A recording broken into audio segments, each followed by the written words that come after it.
Malaysia menuju ke negara tua menjelang 2030 dan ini adalah musim pilihan raya PRU15. Apakah nilai undi bagi pengundi-pengundi warga emas? Adakah mereka ini layak digelar sebagai fixed deposit dan juga isu mereka tidak diambil mudah dan juga diambil ringan, dan cukupkah kebajikan yang diberikan kepada mereka? Saya bersama dengan Profesor Madya Dr. Rahimah Ibrahim, merupakan Timbalan Pengarah Institut Kajian Penuaan Malaysia daripada UPM. Terima kasih Doktor kerana sudi bersama dengan kami. Kita tidak cerita pasal undi warga emas sahaja. Real problem ataupun realiti sebenar untuk warga emas ataupun masyarakat menua di Malaysia ini. Apa salah tanggapan ataupun persepsi yang salah pasal kehidupan warga emas ini, pasal kebajikan mereka, Doktor? Okey. Baik, terima kasih. Saya mulakanlah dengan perspektif makro dululah ya. Perspektif makronya, sebenarnya Malaysia sekarang sedang menua. Kita dalam fasa sedang menua, dan by 2030 tu kita akan capai negara tua kan. 2030 tu 8 tahun lagi. 8 tahun lagi ya. 2030 akan capai negara tua. So in 8 years are we going to be ready to face this this stage ya, di mana warga emas akan yang berusia 60 tahun ke atas tu akan menjadi 15% daripada populasi Malaysia. Isu utama biasanya kalau warga emas ni orang kaitkan dengan pencen, dengan masalah kesihatan, bantuan kewangan. These are the common issues lah raised kan. Tapi sebenarnya warga emas ni kita tak boleh lihat sebagai satu kelompok yang homogeneous. Yang sama ya. Jadi warga emas ni dia terdiri daripada pelbagai pengalaman, kumpulan umur pun. Kita kalau warga emas tu 60 tahun ke atas, you have to look at 65 ke 74 tu kita panggil young old. Yang 75 ke atas tu 75 sampai 84 kita panggil old, dan yang 85 ke atas tadi pun masa bagi segmen pengundi tu then you can see macam dalam kategori umur warga emas ni pun ada pelbagai keperluan lah. Cuma sekarang ni kita nak tengok, kita nak tekankan bahawa golongan warga emas ni bukan satu kumpulan yang sama. Mereka ada pelbagai keperluan. But based on our research, majority warga emas masih boleh menyumbang. So they are healthy, they have some some form of kemahiran, keupayaan, and then they are not poor. So 60% tu dia boleh menyumbang, masih lagi aktif, produktif dan masih menyumbang dalam masyarakat. Segelintir warga emas saja yang perlukan bantuan. So isunya bila kita nampak warga emas ni as bantuan, a welfare recipient. No. Warga emas ni sebahagian besar masih menyumbang. They are economic contributor. They contribute to the economy within their own family, dalam masyarakat. Sebilangan saja yang perlukan bantuan kewangan, yang perlukan perkhidmatan kesihatan, penjagaan, and less than 5 or 10% yang duduk dalam rumah warga emas. Doktor, mungkin dapat kita fahami menyumbang kepada ekonomi versus kepada kebajikan itu, kerana kita bercerita pasal persepsi dan juga tanggapan kita. Kita dididik dalam budaya kita bahawa kalau dah lepas pencen tu relax, pergi surau, duduk kedai kopi. Tetapi untuk melihat kepada usia pertambahan usia yang makin jauh bagi jangka hayat manusia di Malaysia, apa sebenarnya menyumbang ekonomi itu tidak sampai membebankan. Kerana itu juga kita sering bergelut dengan konflik di mana mereka boleh lagi bekerja, mereka boleh lagi menjana pendapatan dari hasil sawit, hasil getah, tetapi apa garis tengahnya yang menyebabkan mereka ini tidak terbeban dan ada kontribusi ataupun sumbangan yang kondusif dengan kesejahteraan mereka. How we put our borderline kat situ, Doktor? Okey, baik.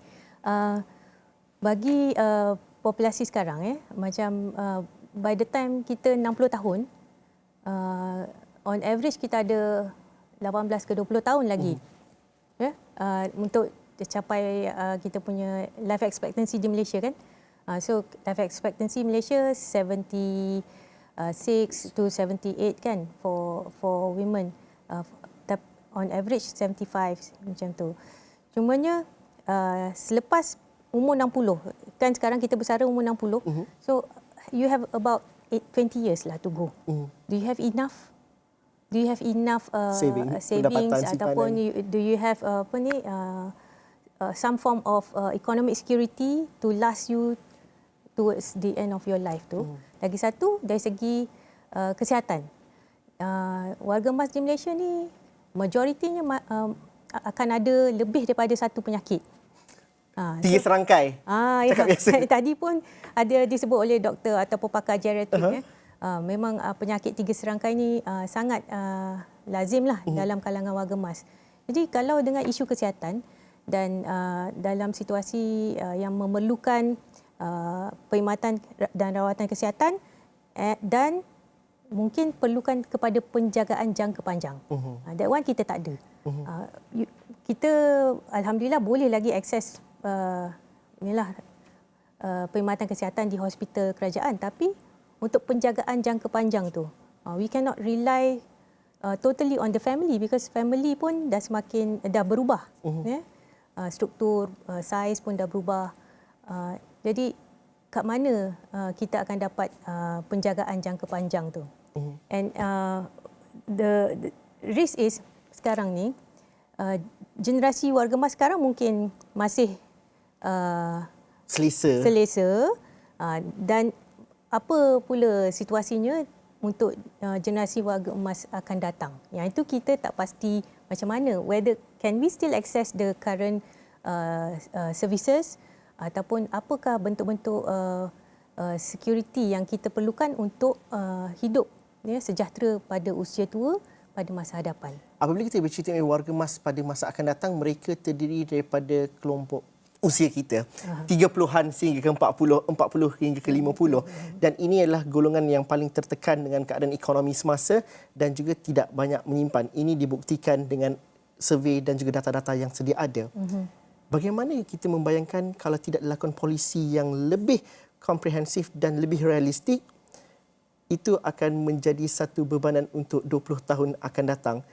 Dan bagaimana, adakah doktor melihat bahawa musim-musim election, musim-musim pilihan raya ini sesuatu perkara yang ditangani ataupun diutarakan dengan baik oleh ahli-ahli politik yang mahu menjadi pembuat dasar ini? Okey, baik. Kalau kita tengok World Value Survey, memang warga emas memang dia rajinlah pergi mengundi, pergi voting ni kan. Paling setia pergi mengundi. Paling setia, 70% would go out for voting. Tapi berbanding yang muda, golongan muda tu dia kuranglah dia punya sifat untuk mengundi tu. Cuma sekarang ni isu penuaan tu adalah sensasikan, tapi biasanya melihat kepada isu kebajikan saja. Kita nak lihat sama ada kerajaan yang sedia ada ataupun yang bakal dilantik ni sanggup atau tidak membuat penambahbaikan secara sistematik kepada program yang sedia ada supaya dia akan lestari. I mean, you want programs to be sustainable. Kita tak boleh promise, kita tak boleh buat janji-janji yang secara populis. But dari segi funding ataupun dari segi duit tu kena datang daripada rakyat juga. Doktor tidak mahu menyebut, tapi saya pasti itu merujuk kepada simpanan KWSP dan sebagainya. Dan bagaimana itu kalau kita lihat, doktor menyebut bahawa kita ada program, kita sudah ada kerangka, tetapi ini perlu ditambah baik. Apa yang jadi kepada polisi dan juga kerangka yang ada pada sekarang ini, dan mengapa ianya perlu ditambah baik dengan lebih berkesan? Kerana ini seringkali merentasi kementerian, merentasi parti politik dan juga merentasi dasar-dasar yang berbeza. Bagaimana itu kita perlu lihat kerajaan yang akan datang ini perlu merangka itu secara tuntas, secara menyeluruh? Okey. Polisi untuk warga emas ni ataupun dulu panggil warga tua dah ada sejak 1995 di Malaysia. Dan dasar warga emas telah ditambah baik dan diwartakan pada 2011. Kita juga ada dasar kesihatan warga emas di Malaysia. Dan setiap kedua-dua dasar ini ada pelan tindakan. Dan buat masa sekarang ni saya tahu bahawa Kementerian Kesihatan memang murnikan balik dia punya pelan tindakan kesihatan warga emas, dan Kementerian Wanita pun akan tambah baiklah dia punya pelan tindakan warga emas. Cuma isu warga emas ni dia tak boleh satu atau dua kementerian saja yang handle. For the time being memang mostly kalau isu warga emas pergi kat Kementerian Wanita. Kebajikan. Ya. Kalau masalah sakit pergi ke Kementerian Kesihatan. Ekonomi tak tentu lagi. Ekonomi kita tak tahu. Cuma sekarang ni isu warga emas kena dilihat secara holistik. Ialah keperluan manusia ni kan pelbagai. So banyak sebenarnya agensi yang terlibat untuk kesejahteraan warga emas. Kementerian Pengangkutan, EPU, Kementerian even pelancongan lah. Kalau if we are talking about tourism dan juga kesejahteraan warga emas dari melancong. Kan, tapi nak get all these agencies to work together, nak pastikan semua agensi ataupun the different level of government ni nak bekerjasama, berkolaborasi dan berkoordinasi, agak sukar. And we have been working in separately, or we are not thinking ada issues yang overlapping yang perlukan kerjasama beberapa agensi kementerian dan different levels of government. Masih lagi silo.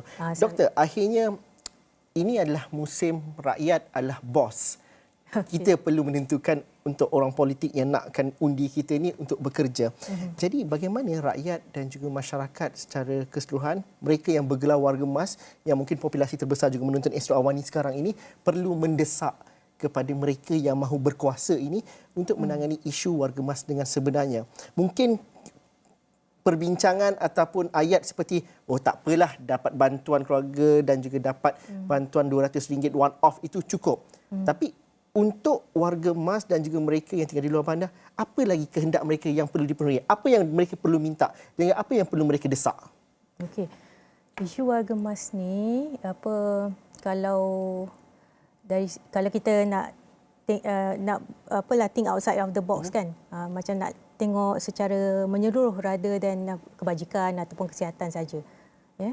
Kita pengundi warga emas mesti ada permintaan dia sendiri, tapi kita perlu tengok juga situasi kewangan kerajaan, sebab kalau kita nak buat program baru ataupun nak tambah lagi bantuan, jadi ini akan jadi bebanan lah untuk kerajaan sediakan funding untuk tingkatkan kuantum bantuan tu. Cuma sekarang ni kita tak ada champion, tak ada orang nak champion isu warga emas ni. Ya, tak seksi lah kata kan. Tidak berapa diketengahkan. Selalu warga emas ni dipinggirkan. Ya. Kita isu digitalization, urbanization. Ya kan, yang macam kalau ramai yang golongan muda pergi ke kawasan bandar, yang tinggal di kampung-kampung yang warga emas. So they don't have any kinds of activities tu yang tak ada. Ya, kalau dekat surau di kampung-kampung pun tak ada siapa dah imam, yang imam pun tua. So tak ada aktiviti yang kemasyarakatan yang aktif lah. So we want elderly hidup secara aktif, produktif. Tapi isu warga emas rentan ni perlulah diambil kira juga, sebab tak semua orang ada pencen, tak semua orang ada simpanan ataupun aset dan sebagainya. Ya. Dan isu sama ada keluarga ni persediaan untuk hari tua itulah. Itu yang penting. Doktor kena datang lagi dalam slot yang lain. Kita perlu bincang lebih banyak. Doktor kata tidak ada yang mahu champion isu warga emas. Meskipun ahli politik ramai yang terdiri daripada warga emas, tapi patutnya mereka boleh jadi champion. Itu perbincangan kami dalam Malaysia Memilih pada petang ini. Anda juga boleh mengundi di astroawani.com, di undi.astroawani.com untuk menentukan suara anda mengenai soalan yang kami ajukan di sini. Sekian saja. Assalamualaikum dan salam sejahtera. Kita jumpa lagi.